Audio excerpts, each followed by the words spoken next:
Hey, everybody, welcome back. It is the Razzball Fantasy Football Podcast. I am De'Von, joined by the one, the only, Rudy Gamble. How's it going over there, Rudy? Going okay. Yes. I'm sure there is another Rudy Gamble out there, but Oh, his SEO is awful though. I mean, he gets to piggyback off of yours. Nobody's really stealing Beadon. It's the worst pen name ever. It's just my name minus a few characters. It's better than your old podcast buddies. That's debatable. At least his was funny, and he got extra searches based off of people searching for other things. So from just a pure number standpoint, I could be wrong there, and you laugh at his name immediately. So that doesn't hurt. Fair enough. But we're here not to talk about our pseudonyms, but actually about kickers, right? Is this kicker? Oh yeah. Kickers and defenses, definitely the most important things, Rudy. But no, we're gonna talk running backs. That's the heart of it. If you've been listening to the podcast for any amount of time, you know that I am I love running backs. They're my favorite position. I tend to load up on them and then find everything else later. That draft strategy changes a little bit depending on the scoring, but that's basically me. Rudy, how do you approach running back in drafts? Are you zero RB? Do you load up like myself? Are you hero running back where you grab one early and then kind of best player available from there? What's your thought? Yeah, well, if we're talking in a typical 1 QB league, I'm going running back, wide receiver mostly the first 6 rounds. I'd like one running back in the first 3, and then 1 to 2 in the next 3, and then just kind of leave running back alone, just not draft any for like 10 rounds, like maybe like one. So the one guy I liked in like the middle there was Chase Brown in Cincinnati. But it's that thing where I do think there's like a finite amount of running backs that I feel good about being either number one or at least the 1A in the committee. So, and then once that goes, I don't want to speculate. So I feel like there's, but it used to be like running backs would go back quicker. I feel like even like I'm finding like sometimes 4th, 5th, 6th round, there's a few running backs there that I still like. So I don't mind going up to 3 running backs in the first 6. Yeah, it's generally my philosophy as well, is to grab running backs early. There's a point in time where, I don't really want to be involved with running backs to a certain point, at least 2 running backs out of the first 6 rounds, and then probably 3 in the first 7. Because if I get to the 6th round and I'll have 2, I'm probably going running back again in the 7th. And I think for me this year, the line of clear ones is somewhere around like 16. There's probably another 7 or 8 that could be ones, or I think are ones, but I'm not really sure. But that's how it's looking for me. Just looking through the rankings, looking at where I have my tier breaks. I want 2 out of the top 16, and then I can kind of fill in from there. I don't mind doing that, but I actually like getting another one from that next group that we talked about too. If the price isn't too bad, but it's football drafts, so they can go kind of anyway, and sometimes you just have to chase the value. But I think we're on the same page in regards to like the number of running backs we're coming out of the first 6, 7 rounds with. And, we talked about quarterbacks and tight ends last week, so we're not going to rehash that. We'll talk about wide receivers next week. Well, let's start at the top of our rankings, and both of us have CMC at 1. That's general consensus. It's really hard to not say he's 1 after the season he's had. We've seen when he stays healthy, he is pretty much the 1 by far, and last season was no exception. I mean, is there anything else really to say about CMC? What else could we possibly do to move anybody above him other than just say, it's really hard to go back to back at number 1? No, I mean, he's really set up. I mean, like if you draw it up, that's the running back you'd want in fantasy. A guy who gets the the red zone carries on his team and the bulk of the runs, gets a high number of targets on a team that's, gonna do real well in offense and probably have good game scripts. So he's just your prototypical one. His health has been solid the last 2 years. That's always the scare of picking a running back.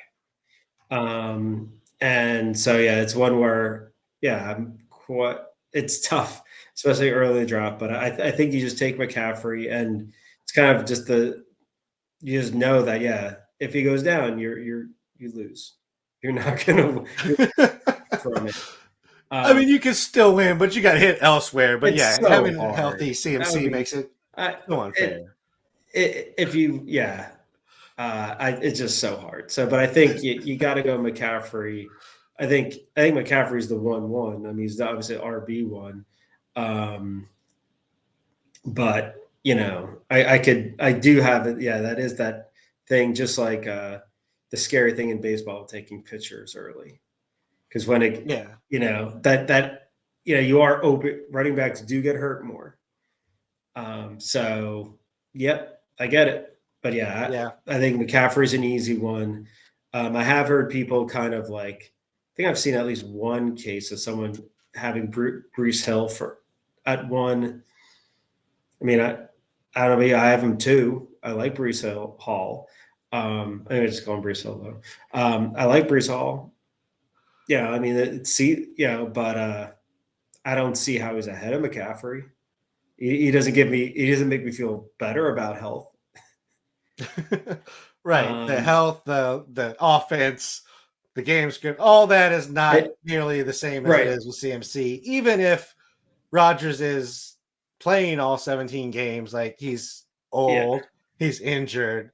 Like it's not 27-year-old Rodgers anymore. Like no, and it's also Breece Hall plays for the Jets.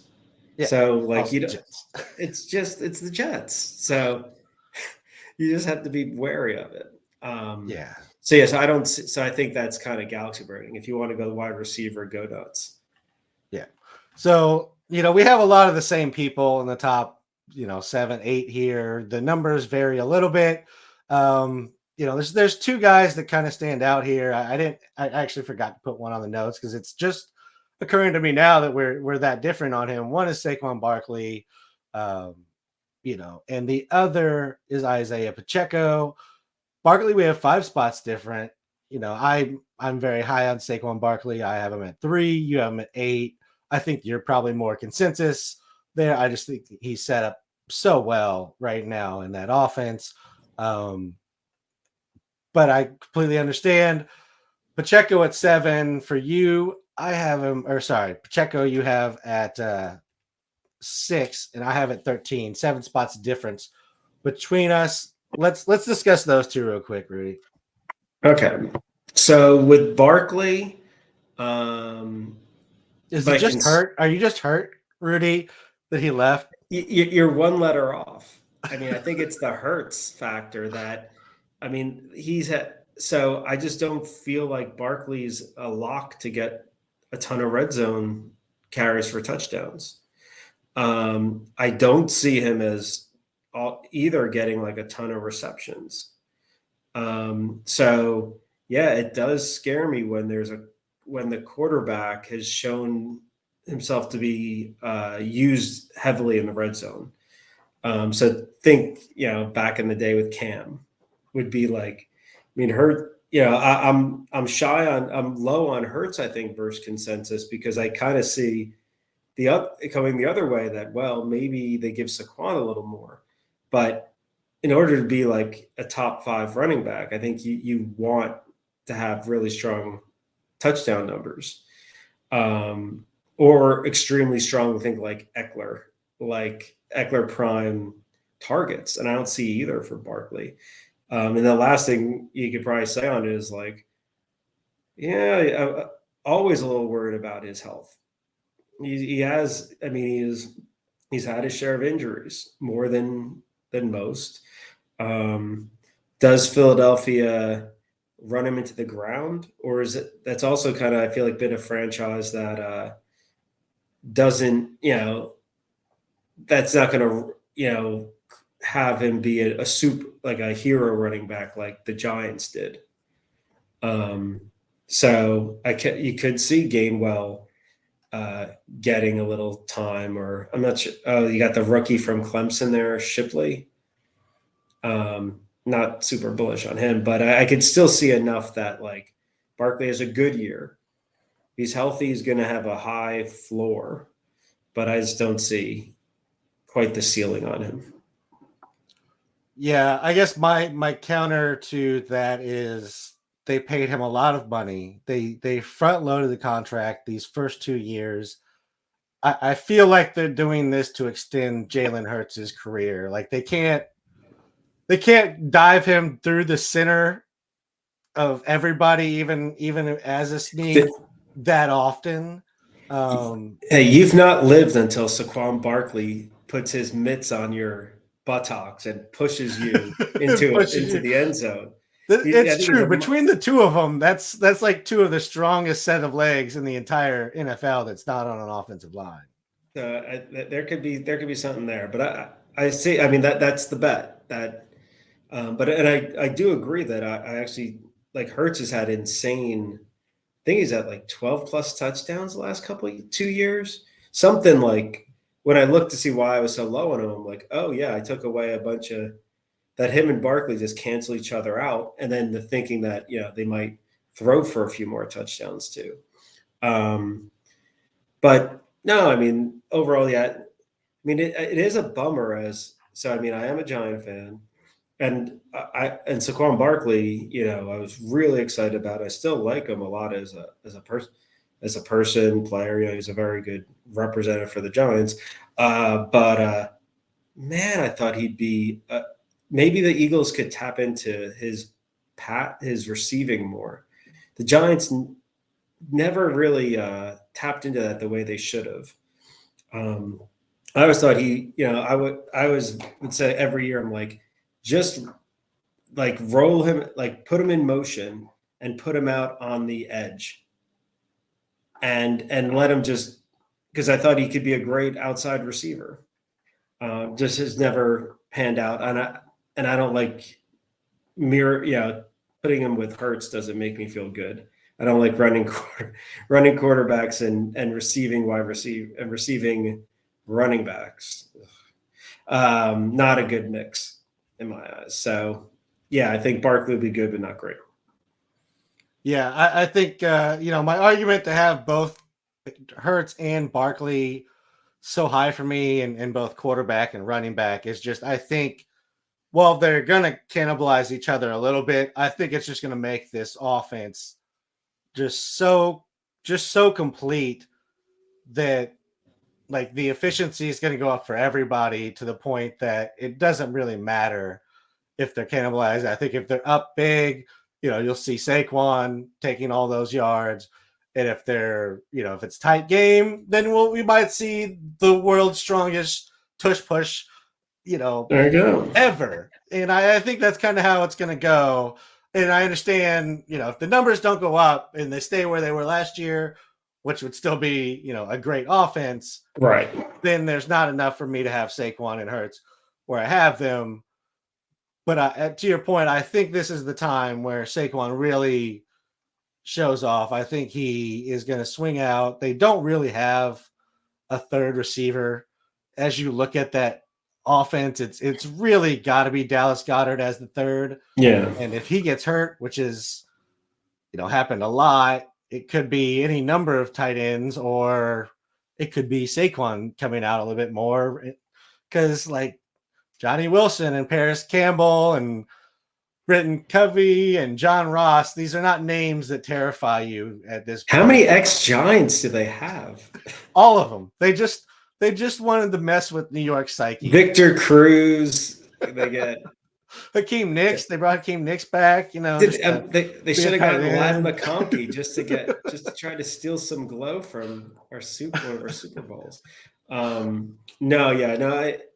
But that offense has done really well without a third receiver for years.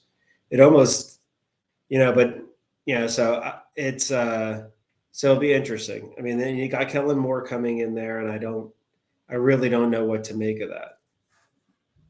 I assume it's a positive, but it did not work with the Chargers last year. It did not, but losing, Justin Herbert I know is not going to go well for anybody. I mean, Kellen Moore is a rising star. That's true. And then, but who had a really good offense last year? Dallas. And they didn't have Kellen Moore. That's true. It did become a little predictable at some point. So we will see if he can kind of mix it up. Yeah.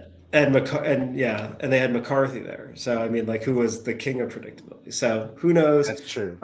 Now on Pacheco, that one I had to dig into more. And I feel like, he came out that rookie year, like a 7th rounder out of Rutgers. And, I remember him having buzz, and, he still ended up having a surprising rookie year because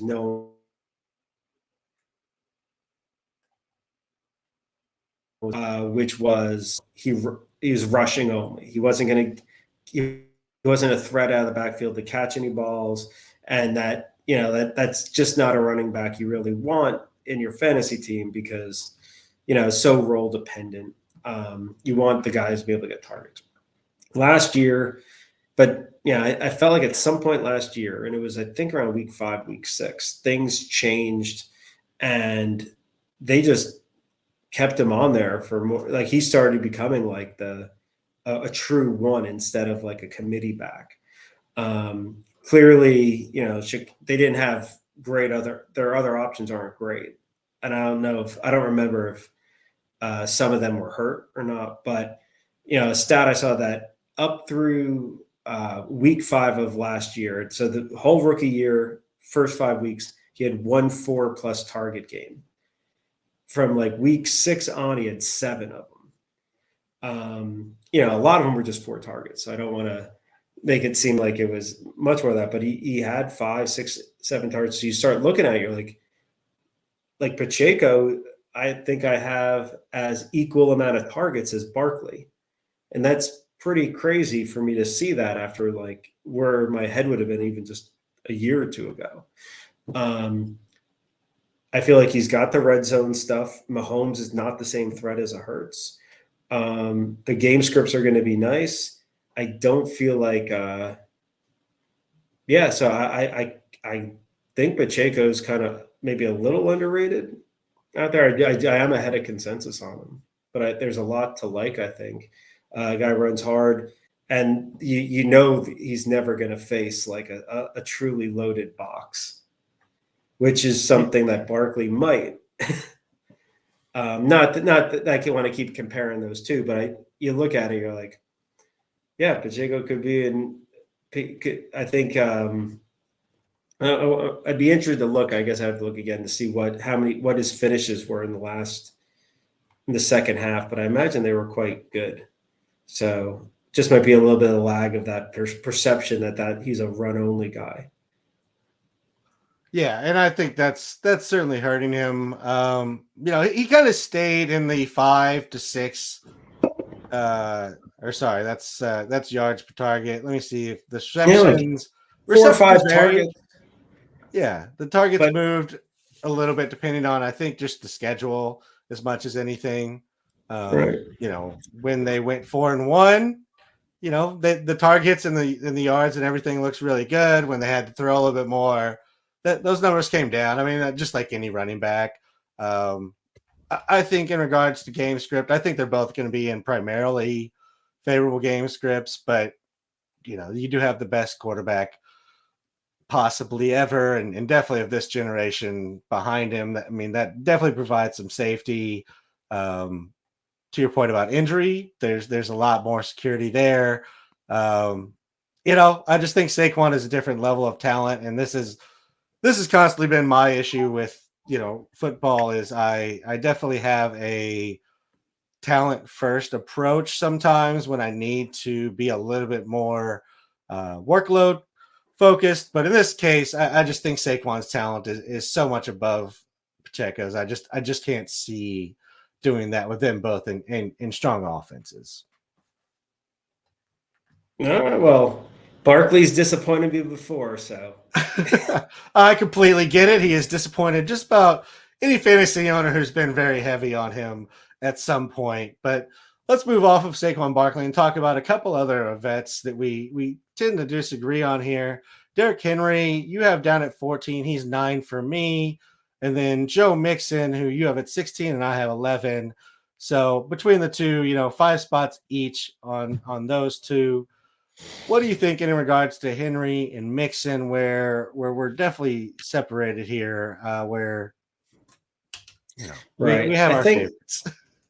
I mean, I haven't factored in. I think I don't know if I fully factored in the fact that Henry gets to be with Lamar Jackson, and we're talking before the show that it does seem that the threat of Lamar Jackson not handing the ball off and keeping it seems to give his runners a bit more yards per carry.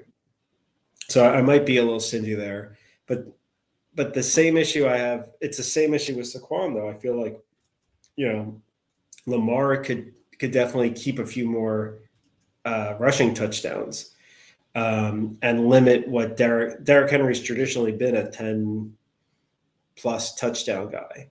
And I kind of would set the over under just under there this year. So I don't see the receptions going up in any measurable way. And I do think Baltimore should be looking at this as a 20-game season, 21-game season. So I'm curious to see what the Henry experience is there. But I'm just not, I'm wary on buying in on that. But I could see the upside there. But so right now, probably a little light on him, I would say. But there is some rationale for it. And I take it you're thinking what are you thinking in terms of like big numbers for him?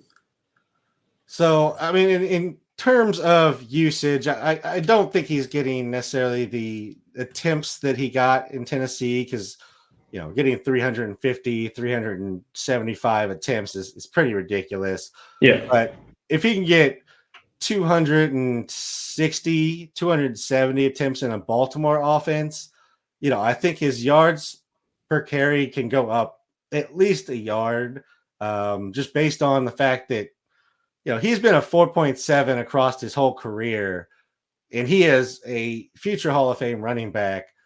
And Gus Edwards is a 4.9 yards per attempt running back in his career, and he is literally the replacement level for, a backup running back in the NFL. So I think, so that number's better efficiency. Right. So, give him 260, give him 1,250, 1,300 yards with 12 touchdowns. You can even repeat that number from last year. I don't necessarily think the touchdowns are going to be massively increased because there is Lamar there, but there's going to be more lanes for him to find some long touchdowns. Whereas in Tennessee, he kind of had to break through to the linebacker level himself to get open. Like that's just going to be open sometimes because Lamar is as big a threat, if not a bigger threat than Henry, just from a pure breakaway standpoint. The receiving has never been good. He can catch a turnaround and check it back to me ball. And I figure about everybody that plays football can do that, but he's not out there running routes. He's not going to catch balls over the shoulder. He's not going to have, a bunch of option routes where he's reading the defense. He's in there to run the ball. And, again, maybe he slips out and catches a couple, but that's what I'm thinking in regards to Henry. But as you pointed to, like the upside on Henry is he just breaks a lot of runs in this offense. And we've already seen him be really, really efficient for our game, without being in this offense. I know that was in tons of carries, but just if you told me he had 280 carries for 1,500 yards, that's pretty crazy, but it's not out of the realm of possibility either. that would set his career yards per attempt best, but I fully think that's possible. Yeah, I see where you're going. Yeah, so I think there might be something there. Just yeah, it could be that I'm always trying to be a year ahead on him, and that's perfectly fine. I mean, he is. I mean, if he loses that burst where he can just rip those runs, that turns him into, Ramondre Stevenson and James Conner and Najee Harris. Maybe that's disrespectful, James Conner, put him in that group, but he just becomes a plotter in a good one, but that's different. And let's talk about Joe Mixon, who I've always liked, and maybe this is some of my bias coming through, but he moves from one good offense to another really good offense. And, I think if anything, the Texans want to run more than Cincinnati does, because Cincinnati was the second highest passing offense percentage-wise last year. Texans are definitely going to toss the ball around the field with the offense that they have, but they want to run the ball still. Yeah, I mean, I know they liked running a lot on first down last year. They weren't very good, and a lot of that was probably just to take pressure off of Stroud. And I think they had a lot of O-line injuries last year. I'm not like Mixon's been. I thought coming out of college he had a chance to be a really good rushing, double threat kind of with running and receiving. I mean, you look at his career though, and it's been okay. There's really, I mean, his rushing averages are like pretty much averages like 4 for his career. So not very impressive. He's been on some pretty good offenses and he's been kind of fine. I mean, you could look at it, I guess, say for PPR, he's been top 10 the last 3 years. I don't know if he gets quite the same volume in this offense. I mean, there's, I don't know. I think I could, the fact he's now 28, I don't know. I guess I have just a slight fade on him. That I just maybe picture them just finding a way to rotate him with another back. But I don't really know who it is because Pierce fell off. So I think I have Pierce as the placeholder right now. So, and I think he did enjoy. I was always surprised Cincinnati used him as much as they did sometimes. He's fine, but whether you had a guy who was, you'd bring in third, fourth quarters just to run the ball, or a guy who would spell him on third downs, I kind of feel like Houston figures that out, and that, so I don't love his ceiling on this, but another one where it's like, it's a pretty subjective call. I mean, obviously it's projections and it's just putting in numbers, but I think I only have him at like 200 carries. He's been, he had 257 last year. That is cutting it a little bit short. So, I mean, it is worth knowing last year was the first year I think he didn't miss any time with injuries. Felt like he missed a couple in 2022, a lot in 2020. He's got a little mileage. Yeah, I'm just fine in him, but I don't have a strong opinion to say against him. Yeah, and I have him at 11, so just outside the top 10. As you mentioned, he just finds a way to finish in the top 10 every year. And again, I love him, so I moved him up there. I think the workload's there just because it's him. It's Dameon Pierce, who looked really out of sync last year. Maybe the new, running scheme helps as the Texans are moving into, the Bobby Slowick era, but I don't know that it's going to help enough to make Dameon Pierce, faster, which is what he needs.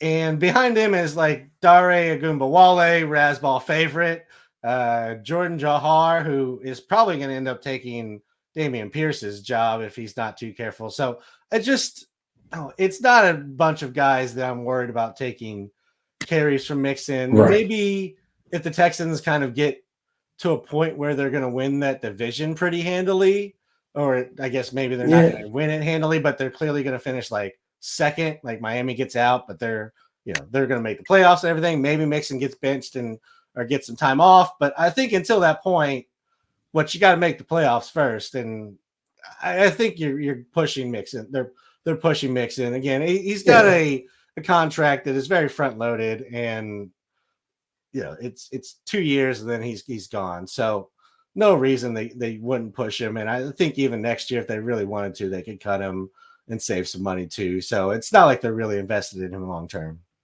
Right. Yeah. I see it. Yeah. I think, probably two I might look at before we get into preseason and thinking through week 1 usage. Yeah. And all of these ranks, Rudy's, mine, subject to change because news changes, depth charts clarify, injuries happen, and then everything gets a little bit clearer as we get closer and closer. So everything will kind of settle out here and there. Let's move on to somebody who is I think a favorite amongst the fantasy community because he has just insane upside in a great offense, but he's also undersized and potentially splitting work, and that is Devin Achane. There's 11 spots difference between us. You have him at 19. I have him at 8.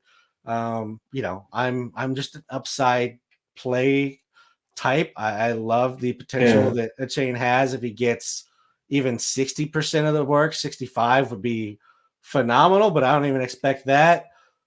But he can put up such big numbers in that offense. And I mean, he showed last year he can win weeks by himself. And that's really kind of what I'm chasing to some extent. When you're ranking, season long is great, but if they put that up in 15 carries for 65 yards and maybe they get a touchdown, that is a lot less helpful than 18 for 200 and 2 touchdowns. Yeah. No, I mean, I think you're right. The upside's there. I'm definitely bearish on his ability to, for him to get extreme usage, and stay healthy. I mean, last year definitely had its challenges. He was dinged up a lot. Yeah. And while I'm generally a skeptic on kind of BMI and size stuff for wide receivers, for running backs, he isn't an ideal size. So I mean, I like him, but it's one where I still see it that him and Mostert are kind of 1A, 1B on carries, with I liking Mostert better in red zone. But and that I do feel like this offense is like the 49ers pre-McCaffrey, where you could just stick in a Jalen Wright or a Jeff Wilson. I mean, Jeff Wilson and they look good. So I just don't ever see why you wouldn't look at a chain and kind of, do your best not to overuse him. But I mean, he certainly had 1 or 2 games. I think that whole offense is very boom and bust. Yeah. They beat up on the bad teams and maybe one. So it also, and again, mine are more projections versus rankings.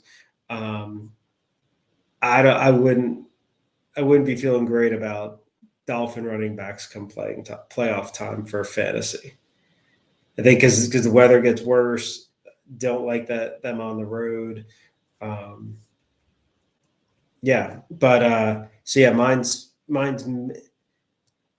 mainly just the expectation that Mostert, who can have a role similar to last year, which is speculative too. And if Mostert, I kind of see Mostert as the cog running back. And then if he's hurt, they'll just put Jalen right there, or Jeff Wilson if they don't cut him. And if not, they'll get like Jermichael Hasty or something off the street. I mean, that's very, very fair. That could definitely happen. And as you said, like, it's such a wide open offense. Anybody kind of can come in here and do well. I don't know if they're going to put up, what Devin's going to put up at, given we'll see. I mean, 50% of the snaps is all I'm asking for. 60% would be great. He did his damage most games in 50, 45, 60% max.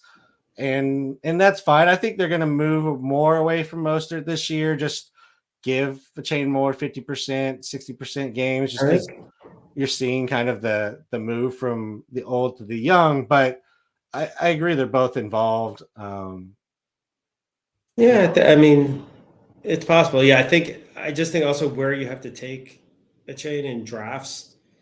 I feel like I like higher floors with those one or two running backs, and because I'm swinging for the fences, or looking for long shots later in drafts. So Achane does tend to be a lot more boom and bust. Yeah, and I will say I make my rankings for shallower leagues, so 10, 12 team leagues, 12 with smaller benches. So. But we know running backs, right? The tough thing is like the running backs flatten out to such a crazy degree as you get into the committees, and so having I like just having one or a couple guys that are clear ones that I could try to count on, but. Yeah, but I get it. I think upside. Yeah, I'm not as swayed on upside with the running backs when it comes to unless we're talking about a true like volume, and that's my concern. I don't see him getting. I don't see an outcome where he can get 250 carries or, but we shall see. His name's a lot sexier than guys I'm seeing. I have projected above him on a per game. Yeah, I will say I will take the hit in snake dress for him, but in auctions I haven't been tending to end up with him because his price gets so ridiculous. So there is a little bit of difference in the type of draft you're in, where I end up with him and where I don't. So I like him enough to take him well above.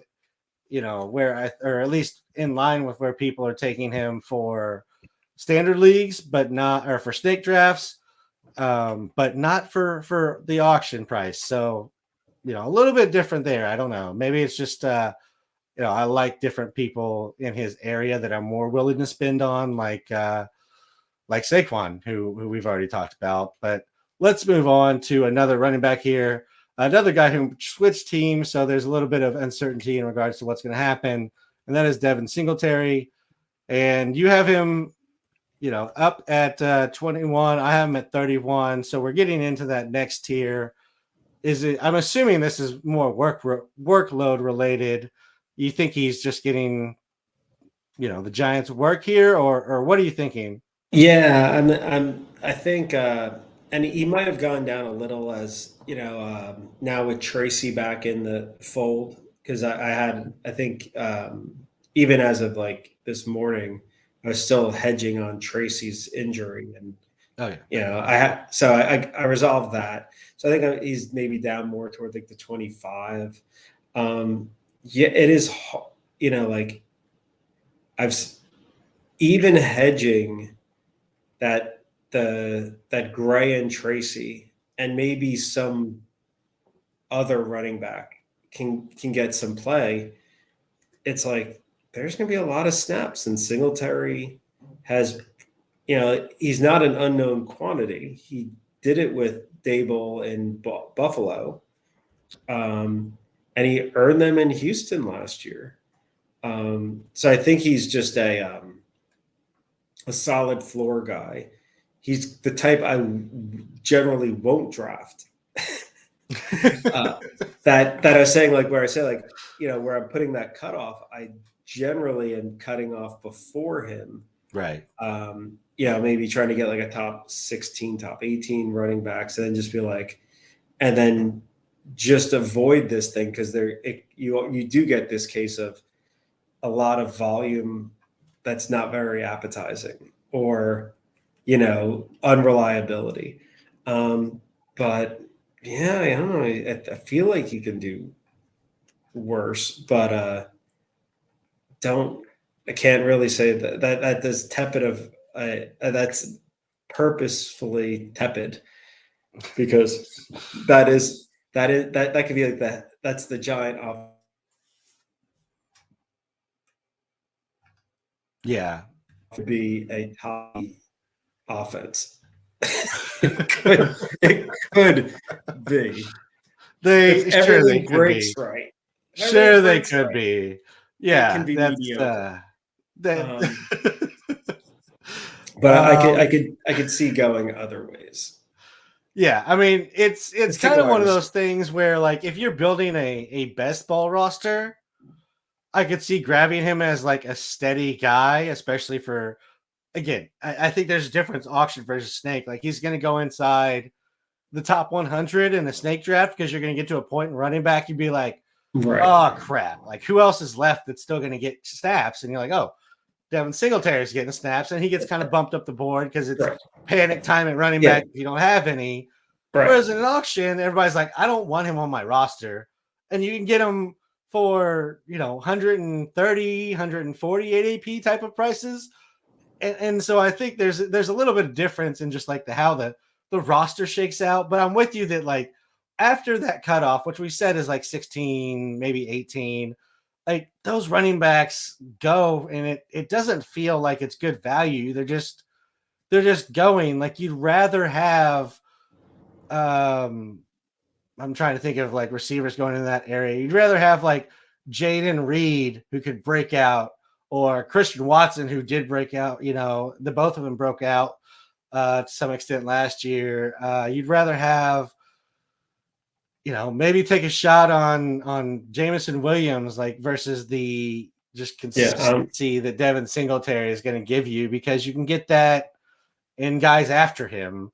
But you're right. Like, he's everywhere you go, everybody says he's going to get displaced by people, and he just keeps his job everywhere he goes. He puts up 800 plus yards. He gets, a handful of receptions.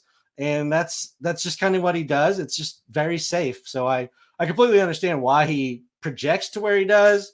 But, I also understand that we're both kind of out on this tier to some extent. Right. It's more of a tier construction kind of thing, because that would be the type that you would miss out on, like a Mostert last year. So it's not like there aren't hits here either. But yeah.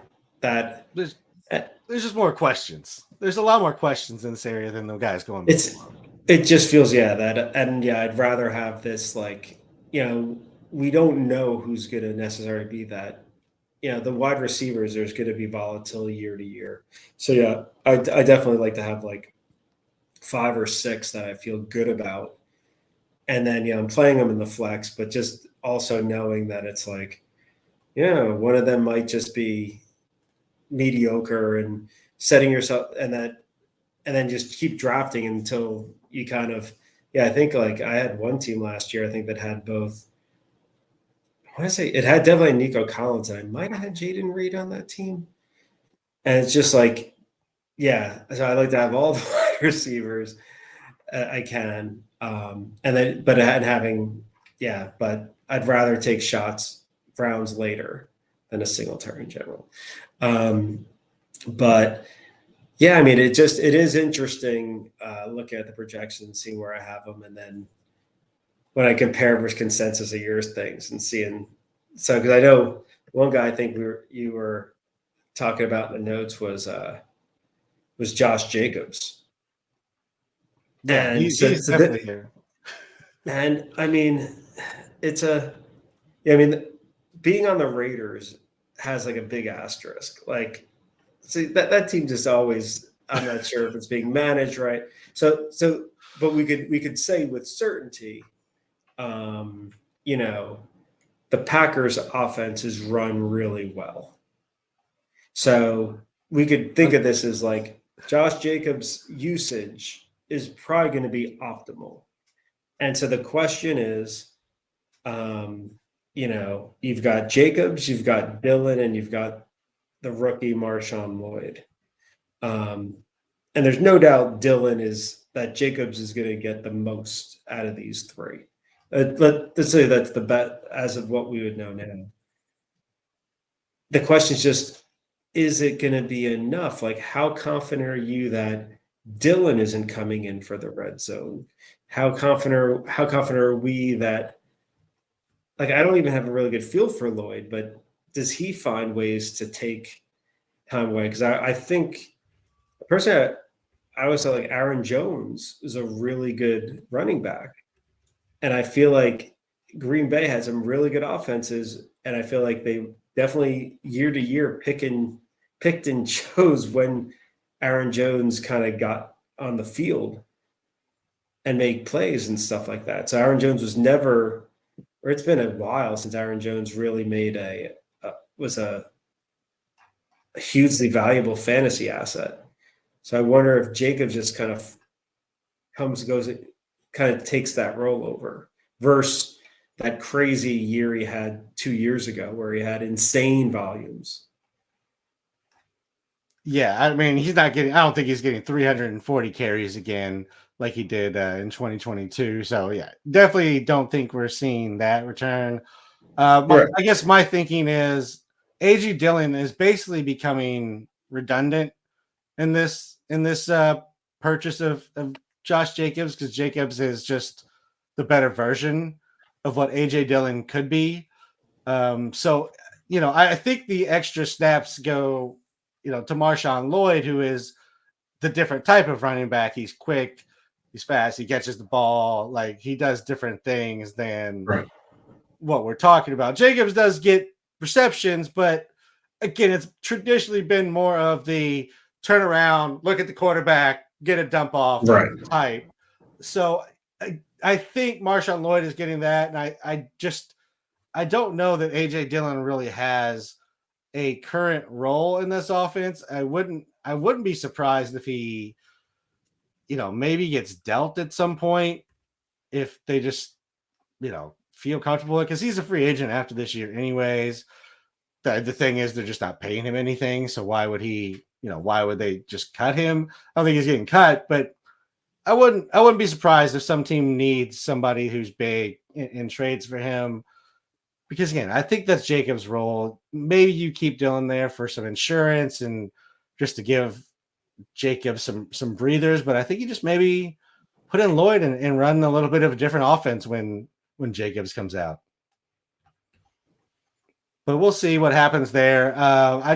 There's also some guys I think that you have between them that I just don't like at all, and I just kind of I'm just not really a big fan of them.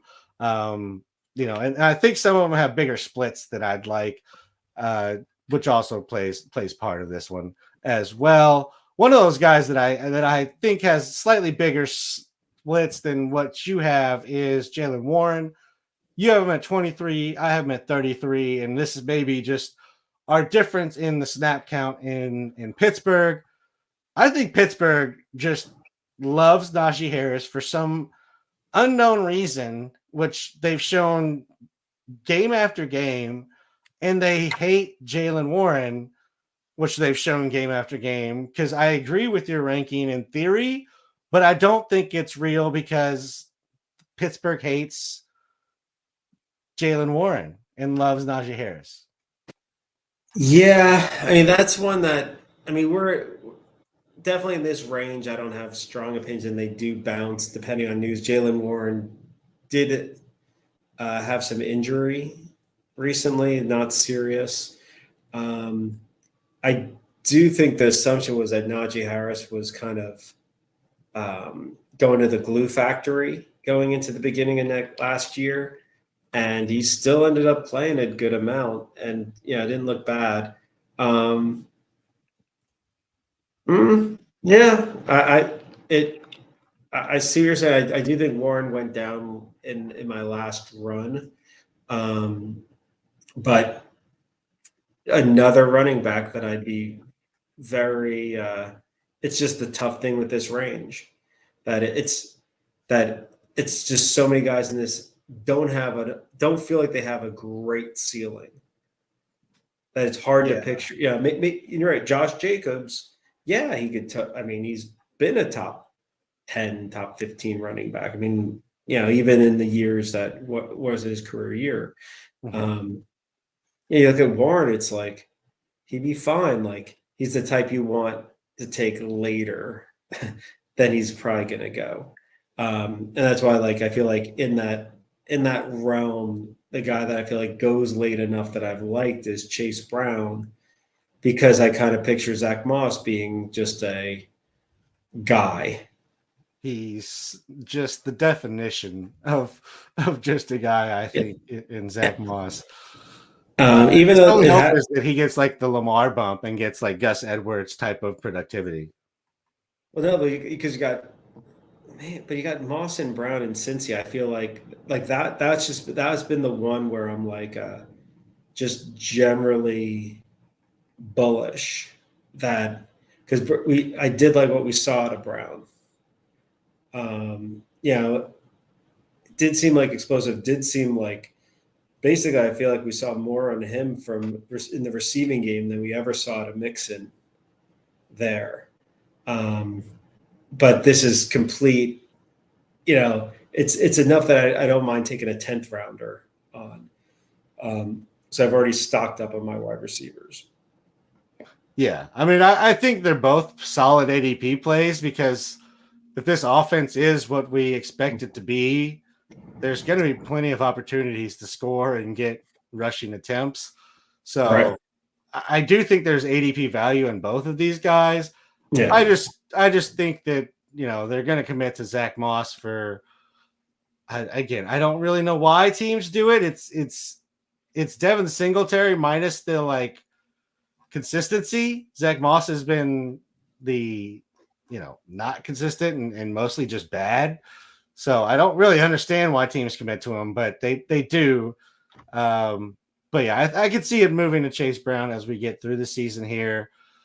Just bringing up some of these spotlights here with some of the differences. Let's move over to another veteran, Alvin Kamara, who I have 16 spots higher. Are you expecting him to just die this season? What's going on with the Alvin Kamara ranking here? Man, yeah, I do have with a pretty insanely low rushing thing. I'm generally bearish. And I hate that you've always got Taysom Hill there ready to bogart in there. I think in my latest rankings, I'm looking at it now. I got to figure out who's going to be in more of a nothing burger, Jamal Williams or Kendrick Miller. I think after today's notes from Dennis Allen, it could be that he did not seem very positive about Kendrick Miller. So yeah, I'd say it's a bit exaggerated, but I'm definitely not in on Kamara. I don't think his receiving game is nearly as strong, and he's getting closer to just okay, just a pretty average running back. And the fact you got Jamal Williams there just lurking beyond Taysom Hill just doesn't give me the rushing TD share that I'm looking for. But yeah, I've got to move him up.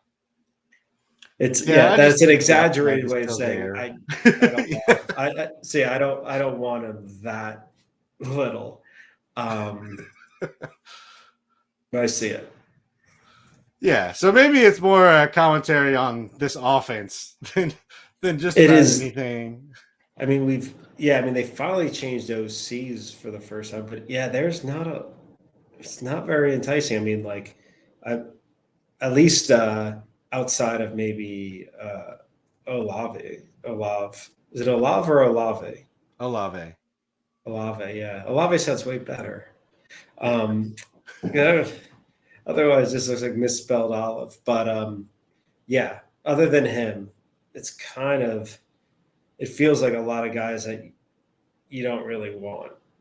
Like, it's like I don't like Kamara, and I'm like, oh, I don't want to cuff it. I don't want any of these guys as cuffs either. But yeah, but yeah, so that one, I definitely fade the verse consensus. Just I exaggerated it. Yeah, so he'll probably come up a little bit, but you're not going to be drafting a lot of Alvin Kamara. Oh yeah, we it already sounds talked like. about Moss. Yeah, I mean, I think with Kamara, I'm just in per game last year, even in half PPR, he was the number 5 running back in point per game, and that's with the decline on the receiving, which I agree that the numbers definitely say there's a decline on the receiving last year. That could just be the offense, that could be Derek Carr, that could be any number of things happening, right. But I agree that he's not going to be Alvin Kamara of old necessarily, but I still think, Kendra Miller just feels like Alvin Kamara insurance. Like, he can do a lot of the things that Kamara can do in the passing game, and Jamal can run the ball if that's what they come to at some point. But it still feels like Kamara's show if he's healthy. Yeah, I mean, I'm looking at the game log. I mean, he was strong up through in the first half, and then he got injured a little bit too towards the end of the season. Yeah, I mean, like, which is not more Plus likely to happen. What's that? Plus the Saints suck, so yeah. Why run him into the ground? It definitely still has that possibility though. Right. Yeah, no, I think you've got something there. Yeah. So I hear you. Let's move over to some favorite late targets here. I mean, I'll just let you go here off the bat. I have some names that we can talk about, but who are some of the guys that you like here taking late running backs? You've already filled your 1 through 3. You're looking at 4 through 6 running backs, just trying to fill some lottery tickets or maybe some backups or somebody with upside. What are you thinking? Man, it is yeah, so like I said, Chase Brown's definitely a top guy for me. As I'm looking through my looking versus consensus and trying to, I mean, I feel like I'm curious with Dallas, like, at price, I don't mind taking a late stab at Dowdle. It's hard to on Royce Freeman. And even super late, and like you were talking 20th round, like a Deuce Vaughn. Just feels like that offense has generally been good, and Zeke can only do so much. I mean, even Zeke can get after 100, so it's not like even to get just Zeke plus these guys isn't really asking too much. Right. I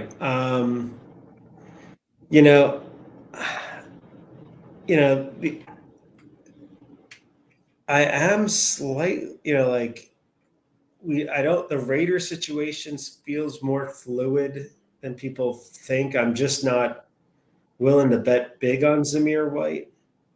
And if he doesn't, does Madison maybe sneak in there to actually have like a useful role? It feels unlikely. Yeah. I mean, we've seen Madison.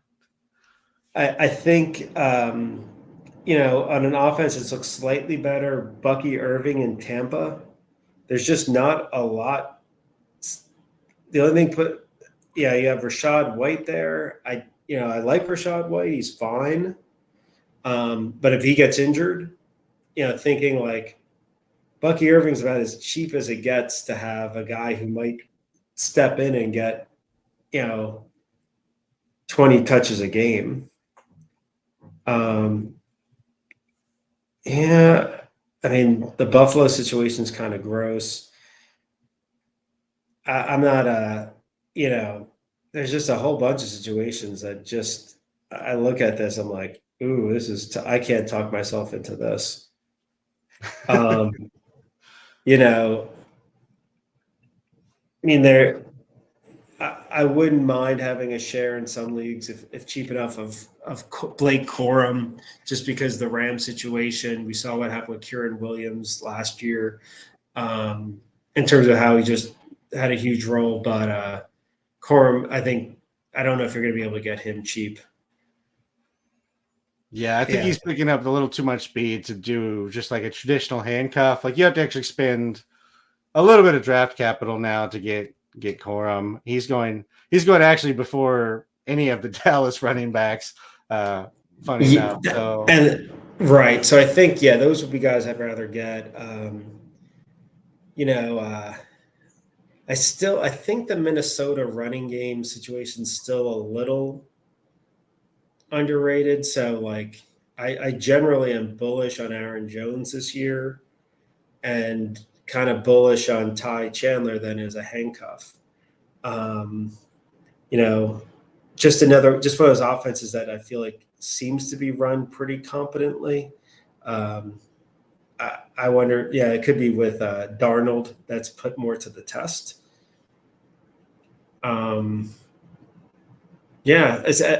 So any guys that who do you like in that kind of dart throw running back? Yeah, so I guess before we get to the dart throw area, like there's some guys I like, and like Austin Eckler I tend to grab as kind of a high upside type that drops in some drafts.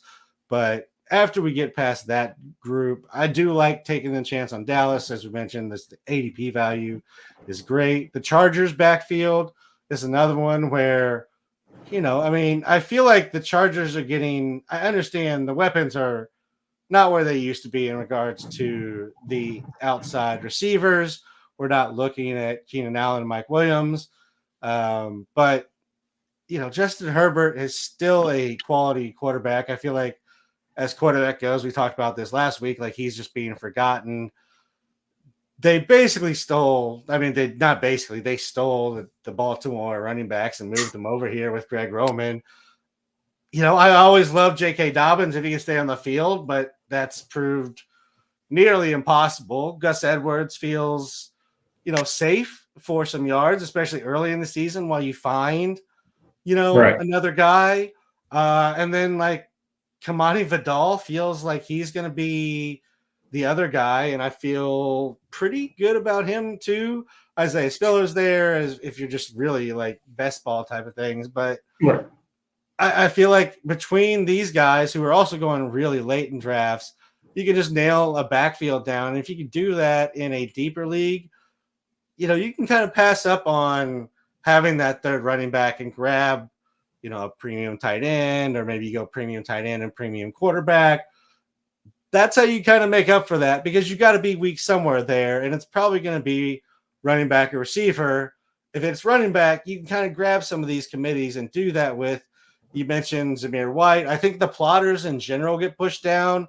Again, we're not talking dart throws, but like Zamir White, as you mentioned, Ramondre, David Montgomery. Yeah. I've seen all three of those guys go super late in drafts for no reason at all. And you're just like, I guess I'll just draft them because they're still here and nobody wants them. But I think, they're all solid. I mean, I think in one best ball, I did take a late shot at Antonio Gibson, even though, just because all you've got, they don't really have anything else besides Stevenson. And that, change a team for someone like Gibson might be something. I don't mind those at where they tend to go. I think it's just, you've just got to make sure that, you've got your core on wide receivers, and and once you have that, then all of a sudden stashing a whole bunch of maybes on running backs is not the worst thing. Yeah, a few others I like. I like the San Francisco backups. If CMC goes down, as possibility. Elijah Mitchell's definitely there. Jordan Mason, they drafted Isaac Guerrero. Elijah Mitchell and was hurt for a while, so he's back and kind of in the mix. I think he's the guy. If CMC goes down, that gets the first shot. Right. But any running back in that system is going to be productive. Maybe not to CMC level, obviously.